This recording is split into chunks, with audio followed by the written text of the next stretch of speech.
Welcome to yet another exciting video, in this case episode 5 of my Star Trek The Original Series episode breakdown video series. In this video I'll be looking at Season 1's episodes 24 to 29 of Star Trek The Original Series or Generation to identify historical references which can be used to determine the original history of the Star Trek universe. The episode order I'm using is the production order. In order to understand the development of the history or vision of Star Trek, we need to study the episodes in the order they were written. While I'm uncertain of the exact writing order, the production order is about as close as I can confirm.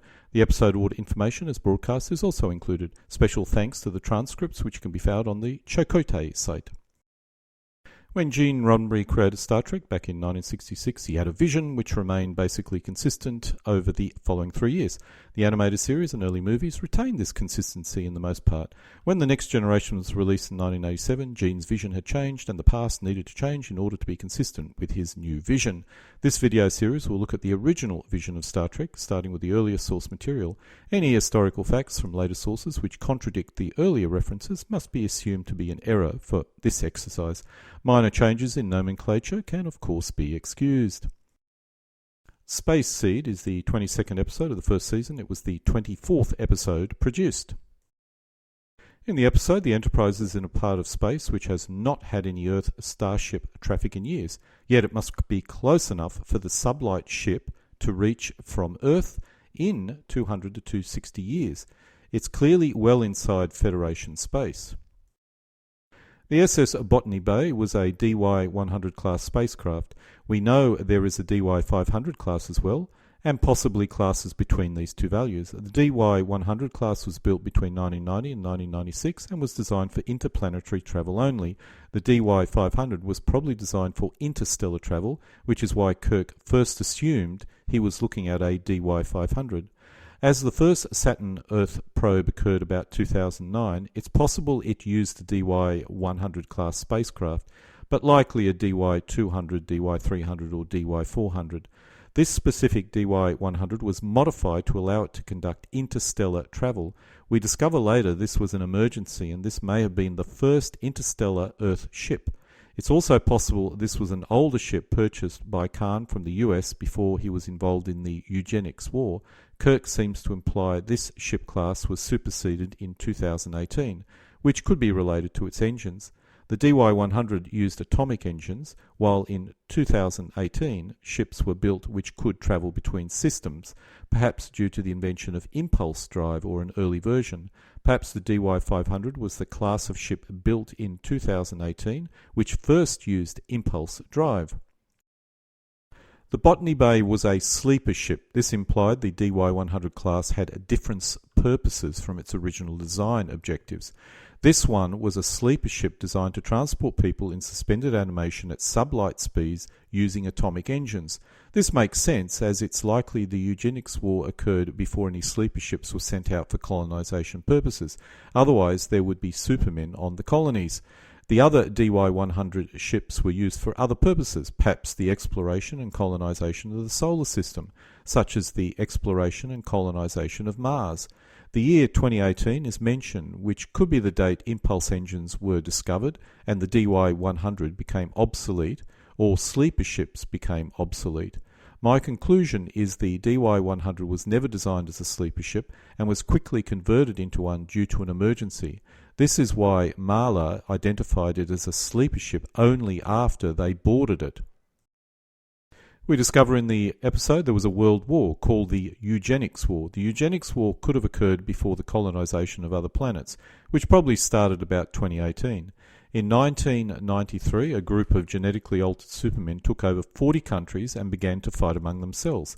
One of the supermen must have taken over a country in 1992 and remained out of the initial warfare. During this period, the remaining countries fought the supermen one by one until only one remained. They may have been helped by the supermen fighting each other. The final genetically altered supermen controlled a quarter of the Earth and ruled from 1992 through 1996. Assuming Khan was attacked in 1996 and defeated in a single 2-year campaign, he and his followers escaped in a DY-100 sleeper ship. Most likely this was an older DY-100 purchased from the US when it was at peace, specifically to act as an emergency escape vessel in case Khan lost. Khan could have even stolen it, which may have triggered the final war. In 2009, the Earth-Saturn probe was launched by what must have been the US. This implies the US was not one of the countries taken over by one of the 40 or 41 supermen. This is also logical, as the supermen would have most likely found it easier to take over smaller, less robust or stable or wealthy countries. The eugenics war was apparently driven by an attempt to improve the race through selective breeding. If this statement is correct, then no genetic engineering was conducted. I personally feel there would not be the time to selectively breed and improved humans, so some form of genetic engineering must have been involved. Alternatively, perhaps a superior egg was discovered, which could be fertilized by any male sperm, and the result would be a super person. In the episode, we discover in 1993 a group of these young supermen did seize power simultaneously in over 40 nations. If the world was weakened due to a prior World War III, this could be very possible. A list of the racial background of the supermen is provided. This may mean nothing, as there were genetically altered supermen which were with Khan in the largest of these countries of different races. If they represent the countries, on the other hand, which may have been taken over, then the Latin could have been from a South American country, the Oriental from an Asian country, a Westerner from a Balkan country, a Mid-European from one of the former Soviet stans. We also confirm the DY-100 was designed for interplanetary travel or within the solar system only. It was not designed for interstellar travel between systems. This proves the eugenic wars occurred before interstellar travel. Perhaps the DY-500 was an interstellar ship, or the first. As there was a spaceship launched during this period, the eugenics war must have been broken up into parts. So there were many parts of the world at peace while the rest were at war. This occurred during World War II as well, with the US, at least for the first 2 years, being neutral. Starbase 12 is mentioned. It's the same as Starbase 9 and 11, then it must be an entire Federation planet, in this case in the Gamma 400 system. The last of the genetically altered dictators was Khan Nguyen Singh, who controlled a quarter of the earth. Its logical Singh was centered in India and expanded west into the Middle East and east into Asia proper.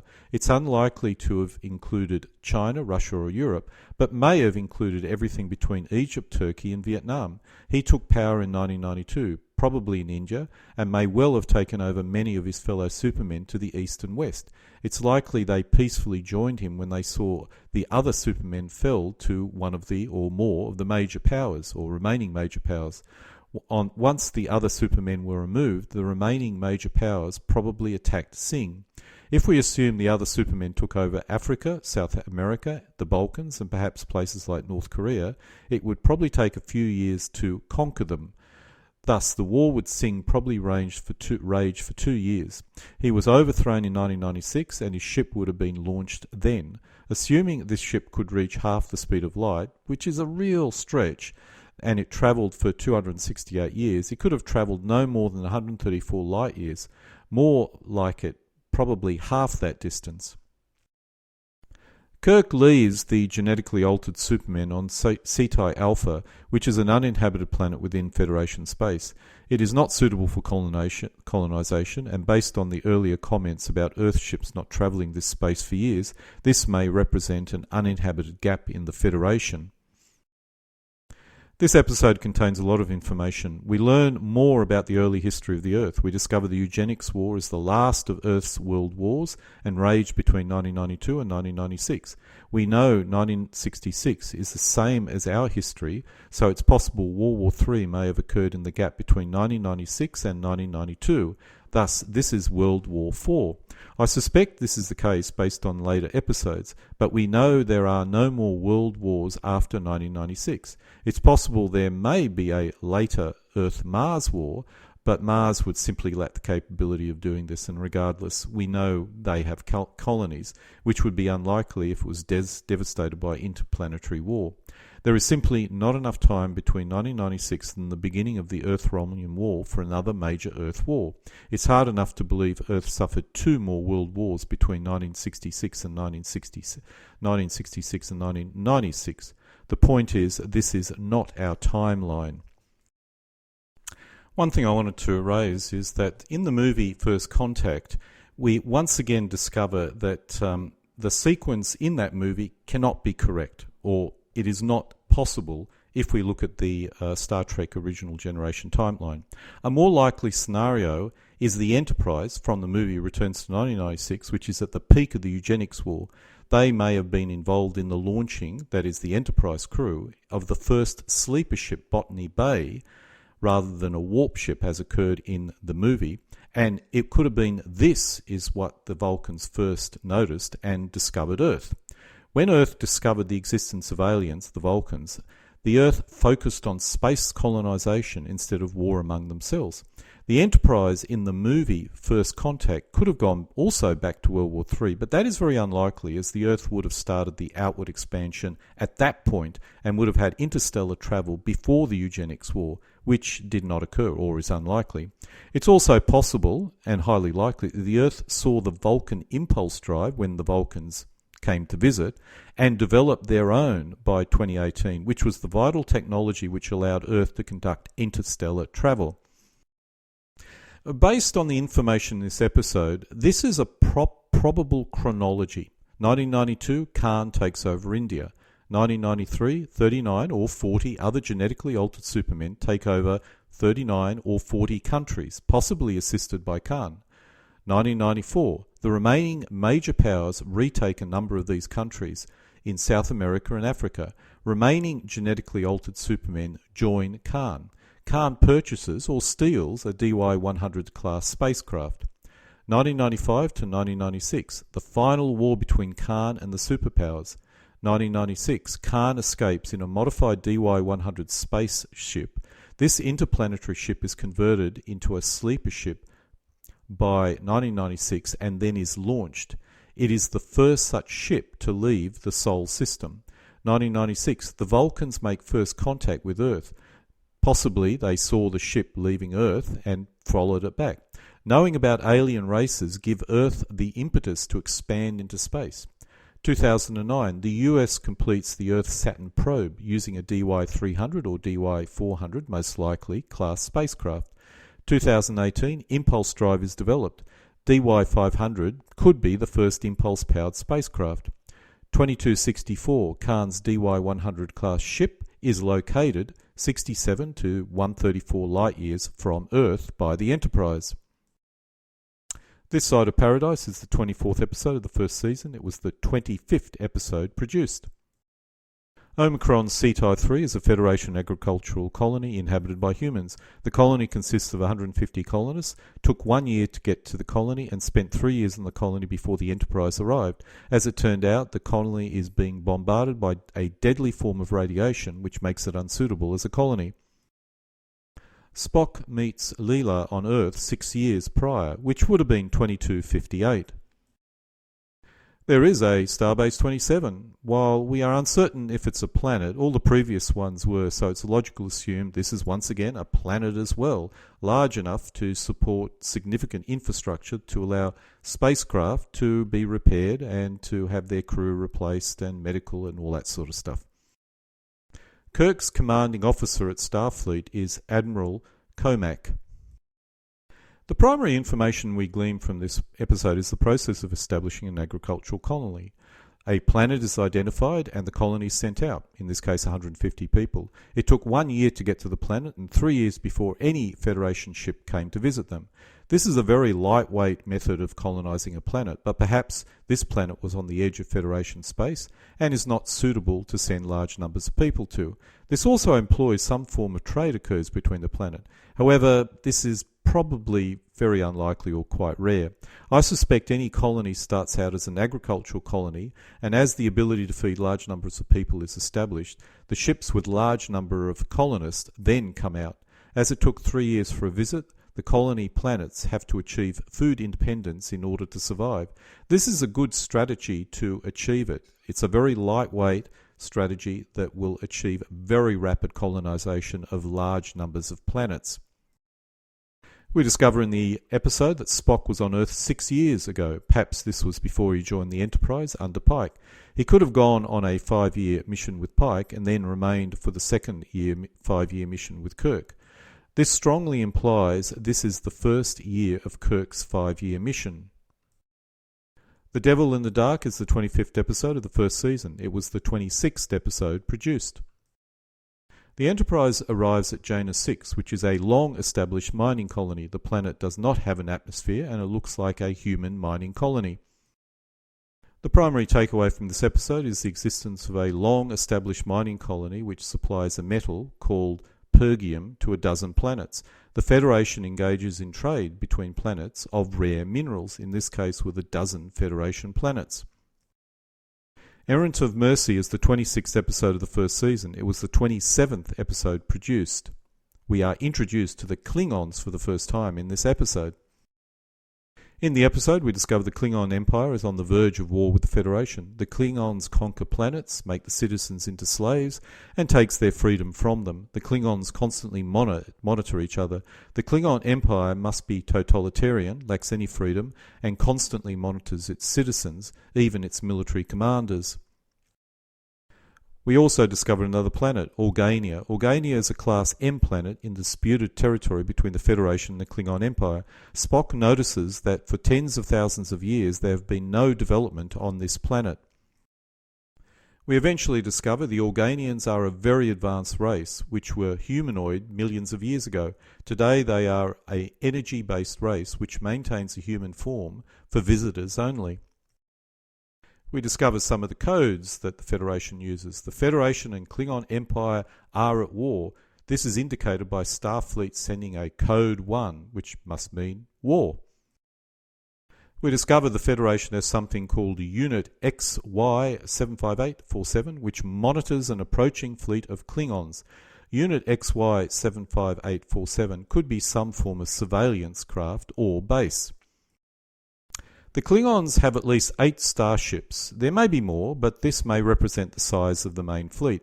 As there is only 12 Constellation-class starships in the Federation, this may represent a major part of the Klingon fleet.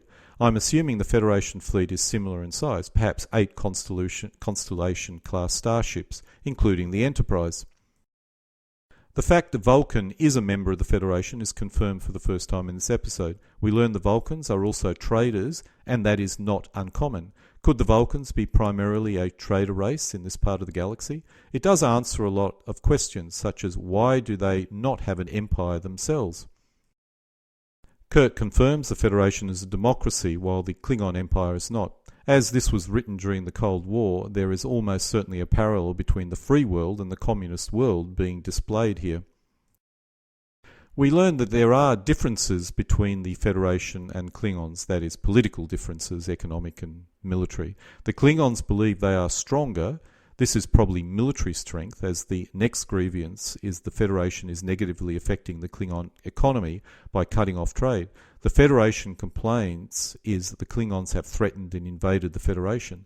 This could imply there was a war between the Federation and Klingons in the past.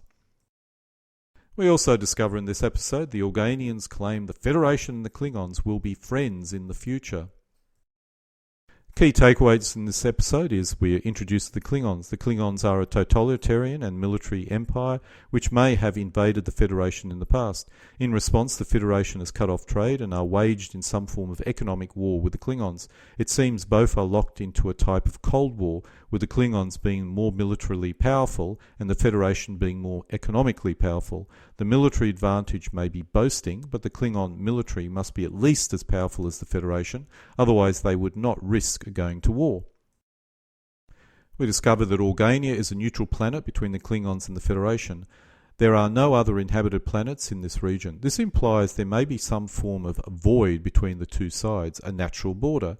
The fleets which are about to engage may only consist of 8 capital ships on each side. There may be a number of smaller ships supporting those ships as well. The Vulcans are a member of the Federation, but also seem to be a trading race. This could explain the first contact, or their first contact with Earth, which may have occurred before Earth had any faster-than-light spacecraft. It was Vulcan traders that made the contact with Earth.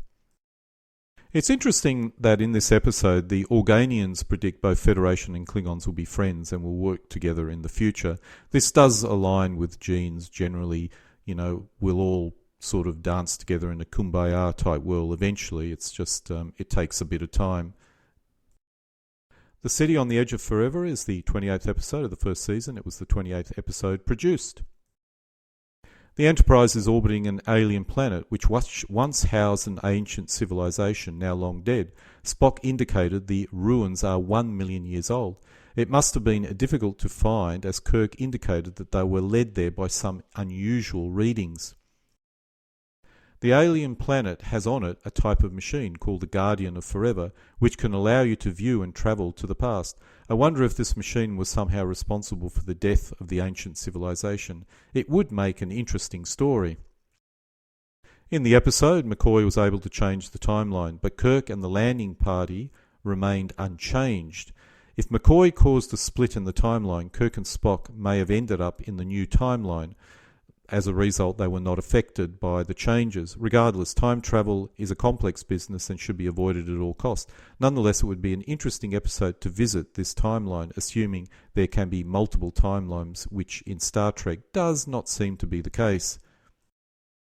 In this episode, Kirk goes back to 1936, and 100 years from now, a famous novelist will write a great work of literature. The novelist will come from Al-Intak, as this would make it 2036 and the system is about 1,200 light years ago. It's unlikely to be human or a member of the Federation. Main takeaways from this episode is that we are told of a system called Al-Intak, which has habitable planets. A famous novelist was born there and will write a great work in 2036. AD. As this system is about 1,200 light years away, it's unlikely to be human. If it was human, the planet would have been colonized with impulse-powered spacecraft. If the author was young, let's say 20 years old, he would have been born in 2016, which was before any interstellar travel or drive was available. There are 3 stars in Orion's belt, Alintak, Alinam, and Minatak, and all 3 are further than 1,000 light years away. The conclusion is this is an alien planet, not in the Federation, but contacted by the Federation by the time of Kirk. We also discover that the Enterprise discovers an unnamed planet where an alien civilization used to live. The planet is covered with ruins which are 1 million years old. There is no life on the planet, but a type of machine which allows for time travel and viewing is still active on the planet. This planet must be difficult to find, otherwise it would have been used constantly in later episodes. We can assume Kirk recommends this planet be hidden and made off limits to everyone. A quick side note, the Guardian indicates no one had asked it any questions for countless years, which indicates Star Trek Discovery is wrong or exists in another timeline. Star Trek Discovery breaks so much canon, it's barely Star Trek, so basically I'd say it can comfortably be totally ignored. And actually, as of the creation of this video, it's been scrubbed from canon, so we can ignore it. Operation Annihilate is the 29th episode of the first season. It was the 29th episode produced. Its stardate is 3287.2 and its original air date was the 13th of April 1967. Denovar is a human-inhabited Federation colony with a population of 1 million people. It was originally colonized 100 years ago, or in 2164, which means it could have been one of the first planets colonized under the Federation. It's almost certainly more than 200 light years from Earth. It may be an independent member of the Federation, but with a population of 1 million, that's probably unlikely. Kirk's brother lives on it. It was originally a colony as a freighting line base in the area, which implies that either a lot of planets were colonized in this area prior to 2164, or planets were being colonized further away, such as mining planets. It implies it serviced mining planets. In either case, the distance from Earth could not be much more than 200 light years away. Beta Portolan is an ancient civilization, or a planet which had an ancient civilization. It's now dead. It was destroyed by a single-celled creature attacking Denovar, and the first of the 3 known civilizations which this single-celled creature destroyed. Levinas 5 is a civilization which was also destroyed by the single-celled creature in 2064. It was the same single-celled creature that is currently attacking Denovar, and the second of the 3 known civilizations which they destroyed. Theta Cygini 12 is also a civilization which was possibly destroyed around 2164. It was destroyed by the single-celled creature attacking Denver, and the third of the three known civilizations which they destroyed. Ingram B is highly likely a Federation planet which was infected by the alien single-celled creature 2 years ago in 2262. It's unknown if it's human or alien, but was probably a small remote human colony planet, otherwise they would have had more than a single spacecraft to spread the creature around.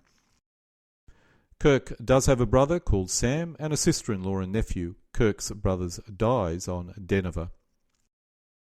We discover that Spock has an inner eyelid designed to protect him from the harsh light of Vulcan. Vulcan gets a lot more sun than Earth, apparently. The key takeaway is that we discover that 3 alien civilizations were destroyed by this alien single-cell creature.